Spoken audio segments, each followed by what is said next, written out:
mankalaza ny fahadimapolo taona nisiny kosa ny génie rural ka lanonana lehibe no natao teny Nansana tamin'ity androany ity.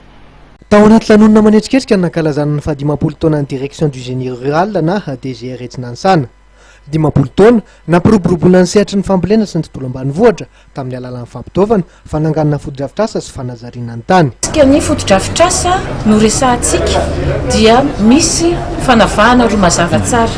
Misy ireo foto-drafitrasa lehibe izay fantatra fa tsy ho zakan'ny tantsaha ny fikojakojana azy. Ireny foto-drafitrasa ireny dia anjaran'ny génie rural, alao teneniko hoe anjaran'ny fanjakana manao ny fikojakojana azy, manao ny fanamboarana azy raha misy simba.